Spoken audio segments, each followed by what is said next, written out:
Paperweight, Volume 1, written and read by Stephen Fry. Welcome to Paperweight, the audiobook.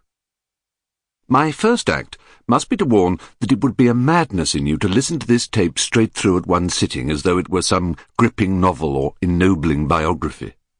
In the banquet of literature, Paperweight aspires to be thought of as no more than a kind of audio-literary guacamole, into which the tired and hungry listener may from time to time wish to dip the tortilla chip of his or her curiosity. I will not be held responsible for the mental indigestion that is sure to be provoked by any attempt to bolt the thing whole. Snack audiobooks may not be the last word in style, but for those sated and blown by the truffles and quenelles of the master chefs in one kitchen, or flatulent with whoppers and super supremes from the short-order cooks in the other, it may just be that Paperweight will find a place. To collect together the swarf of 6 or 7 years of occasional toil in the workshops of journalism and radio, an absurd metaphor that, and of a kind that belletristes never seem to be able to avoid. How is writing articles even remotely like toiling in a workshop? Get to the bloody point. Well, it might seem like an act of insupportable arrogance. My only answer to that is to say that the audio publishing atrocity you have just inserted into your cassette player is, in fact, an act of supported arrogance. It exists because over the years I've received many letters from readers and listeners asking if there might be made available to them some permanent record of the articles and broadcasts which I have so pitilessly inflicted upon an incredulous public, presumably with a view to threatening their children or using the resultant book or tape as an accessory in some satanic ritual. Paperweight is, anyway, the consequence of such entreaties.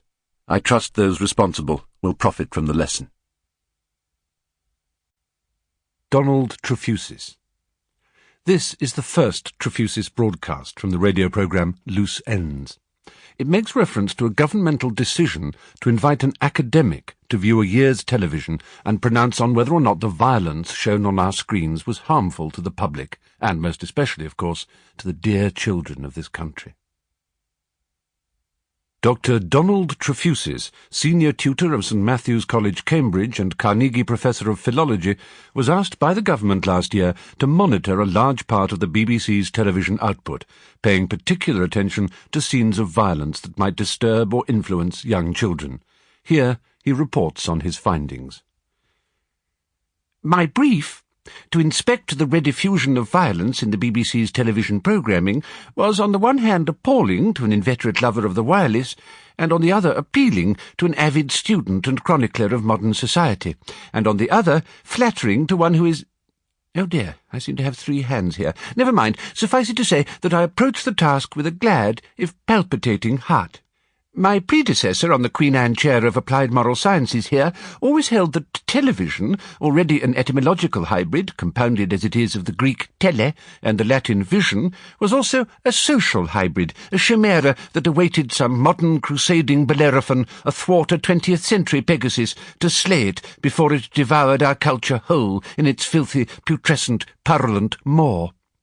I, however, essentially a man of the people, a man with his alert and keen young fingers very much on the thrusting, vibrant pulse of our times, inclined to no such intemperate view.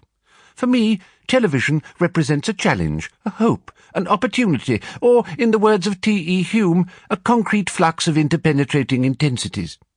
And it was with this high heart that I approached the duty my government had called me to do.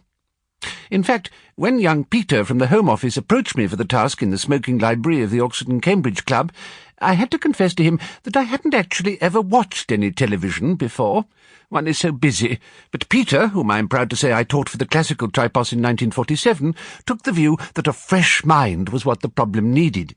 It was, therefore, with the confidence of ignorance and the blithe cheer of inexperience that I sat down to my brand-new Sony Trinitron to sample the broadcast offerings of the corporation. Violence, I need hardly remind a wireless audience, derives from the Latin word vis and its cognates, meaning strength.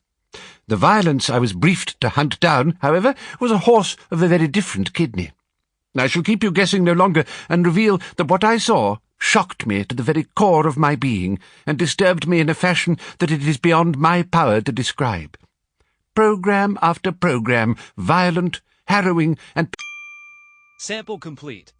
Ready to continue?